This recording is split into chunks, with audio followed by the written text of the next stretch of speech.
সবাইকে online class বাংশার পক্ষ থেকে স্বাগতম। আসসালামু আলাইকুম। আশা করি আপনারা সবাই ভালো আছেন। আজকে আমি আপনাদের একটি খবর দেব, তা হচ্ছে বিশেষ করে যারা 11 থেকে 20তম গ্রেডে চাকরি করেন এবং বিভিন্ন সময়ে নবম পে স্কেলের জন্য দাবি দেওয়া পেশ করে আসছেন যে দ্রুতই যেন নবম পে স্কেল ঘোষিত হয়। কিন্তু আমরা দেখছি বিগত আওয়ামী লীগ সরকারের আমলে দীর্ঘ সময় অতিবাহিত হওয়ার পরেও নবম পে স্কেল ঘোষিত হয় নাই। কিন্তু সম্প্রতি নবম পে স্কেল নিয়ে সরকার কাজ করা শুরু করেছে। আপনাদের প্রমাণসহ দেখাবো এই ভিডিওটিতে নবম পে স্কেল নিয়ে কি হতে যাচ্ছে।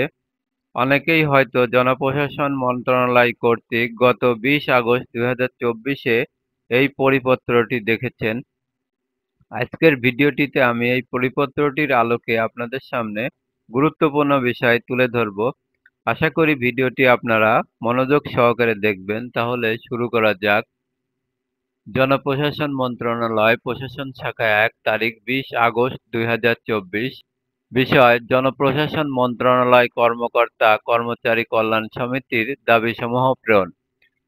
উপর্যুক্ত বিষয়ের পরিপ্রেক্ষিতে নবম জাতীয় পে স্কেল ঘোষণা, পূর্বের ন্যায় টাইম স্কেল ও সিলেকশন গ্রেড পুনর্বহাল, মহামান্য রাষ্ট্রপতি ও প্রধানমন্ত্রীর কার্যালয়ের ন্যায় সচিবালয়ে কর্মকর্তা-কর্মচারীকে টিপটপ ভাতা প্রদান, ১০০% পেনশন পুনর্বহাল এবং পেনশন গ্র্যাচুইটির হার ১:৫০০ টাকা নির্ধারণের জন্য জনপ্রশাসন মন্ত্রণালয়ের কর্মকর্তা-কর্মচারী কল্যাণ সমিতির সাধারণ সম্পাদক আবেদন করেছেন।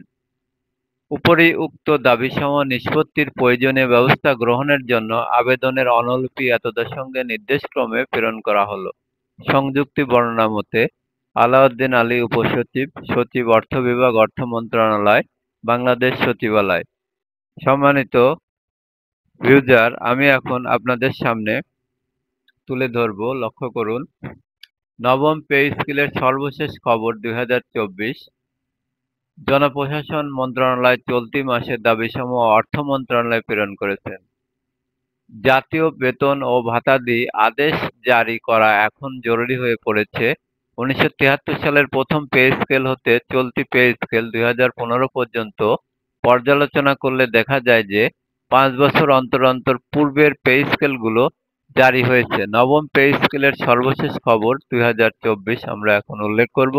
লক্ষ্য করুন, চলতি অর্থবছর পর্যন্ত 8 বছর চলমান থাকলেও বিভিন্ন প্রাকৃতিক বিপর্যয় ও সরকারের সদিচ্ছার অভাবে এখনো পর্যন্ত পে স্কেল বা নবম জাতীয় বেতন ভাতাদি আদেশ জারি করা হয়নি।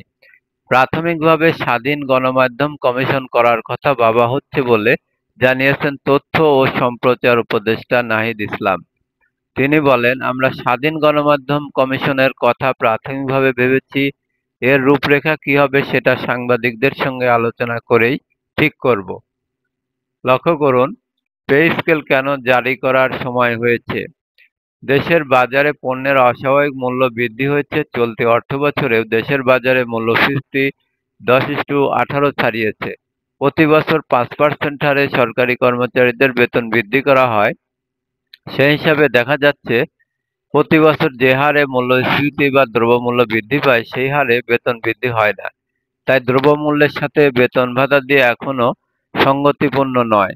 তাছাড়া চলতি বছর দ্রব্যমূল্য 50% পর্যন্ত বৃদ্ধি পেয়েছে। তাই পে স্কেল জারি হওয়া আবশ্যক হয়ে পড়েছে।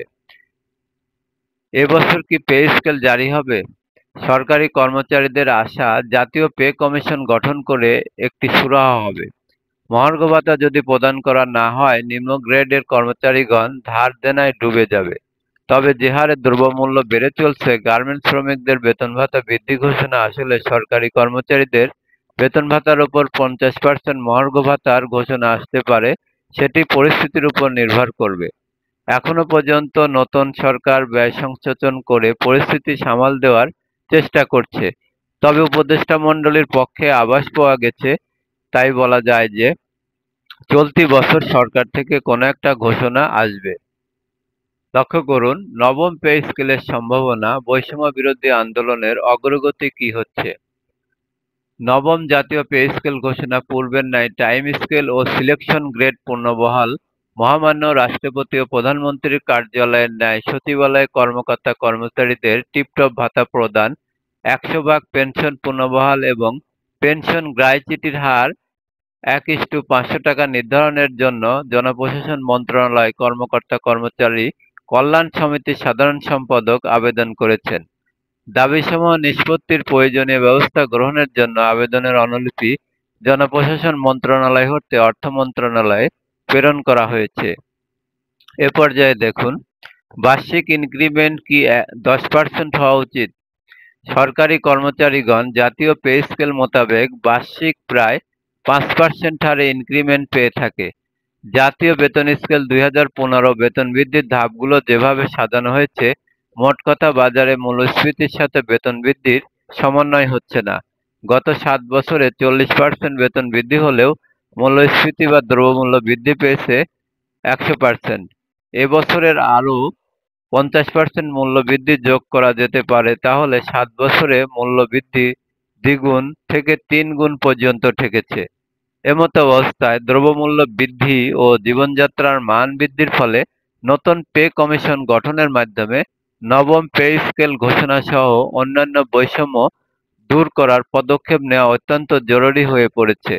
ন্যূনতম মহার্ঘ ভাতা ছাড়া কর্মচারীদের জীবনযাপন অসম্ভব হয়ে পড়বে। নতুন পে স্কেল বার্ষিক ইনক্রিমেন্ট অবশ্যই 10%-এর নিচে রাখা ঠিক হবে না। এ পর্যায়ে দেখুন, বর্তমান সরকার কি ইঙ্গিত দিয়েছে আমরা সেটা লক্ষ্য করি। নতুন চাকরিজীবীদের কেউ কেউ চাকরি ছেড়ে দিচ্ছে এই কারণে যে নিচের গ্রেডে অর্থাৎ 11 থেকে 20তম গ্রেডে চাকরি করে সংসার চালাতে পারছে না। বর্তমানে বাজারের সাথে সঙ্গতি রেখে বেতন ভাতাদি প্রদান করা না হলে অনেক সরকারি কর্মচারী অর্ধাহারে থাকবে, আবার কেউ কেউ আত্মহননের পথও বেছে নেবে। এমতো অবস্থায়ও সরকার বর্তমান পরিস্থিতি বিবেচনায় জাতীয় পে স্কেল ঘোষণার ইঙ্গিত দিয়েছে। সম্প্রতি প্রেস কার্যালয়ের সামনে মানববন্ধন হয়ে গেল এবং সামনে আরও কর্মসূচি ঘোষণা করা হচ্ছে। নতুন পে স্কেল কবে হবে আমরা লক্ষ্য করি। নতুন পে স্কেল 2024 আপাতত দৃষ্টিতে হতে পারে বলে মনে হচ্ছে। সরকারের আলোচনা ও দৃষ্টিভঙ্গি এমনিতেই ইঙ্গিত দিচ্ছে। তাই নতুন পে স্কেল 2024 না বলে 2025 বলাই উত্তম। 1973 সাল হতে পে স্কেল পর্যালোচনা করলে দেখা যায় যে 2020 সালেই পে স্কেল ঘোষণা করা উচিত ছিল, কিন্তু করোনা পরিস্থিতি ও অন্যান্য বিষয়াদি বিবেচনা করে স্বৈরাচারী সরকার যে পে স্কেল ঘোষণা করেননি। পে স্কেল ঘোষণা করা হলেও কিছু কিছু নিয়ে সে কাজ সম্পন্ন করবে বলে সরকার মনে হচ্ছে। তবে মহার্ঘ ভাতা ছাড়া সরকারি কর্মচারীদের জীবন দ্রব্যমূল্যের ঊর্ধ্বগতিতে নাজেহাল। প্রয়োজনীয় ব্যবস্থা গ্রহণের জন্য আবেদনের অনুলিপি জনপ্রশাসন মন্ত্রণালয় হতে অর্থ মন্ত্রণালয়ে প্রেরণ করা হয়েছে। যা হোক, আপনারা এতক্ষণ ভিডিওটি মনোযোগ সহকারে দেখলেন। আশা করি ভিডিওটি দেখে আপনারা বিষয়টি বুঝতে পেরেছেন। ভিডিওটি সম্পর্কে যদি কোনো প্রশ্ন থেকে থাকে তাহলে অবশ্যই কমেন্ট বক্সে লিখে জানাবেন। আর যারা এখনো চ্যানেলটি সাবস্ক্রাইব করেননি, চ্যানেলটি অবশ্যই সাবস্ক্রাইব করে গুরুত্বপূর্ণ নিউজ পেয়ে যাবেন। দেখা হবে নতুন কোনো ভিডিওটিতে। আল্লাহ হাফেজ, ধন্যবাদ। অবশেষে আমাদের এই ভিডিওটা যদি আপনাদের ভালো লেগে থাকে তবে ভিডিওটাকে অবশ্যই লাইক ও শেয়ার করবেন এবং চ্যানেলটাকে সাবস্ক্রাইব করে যুক্ত হন আমাদের নতুন নতুন আয়োজন।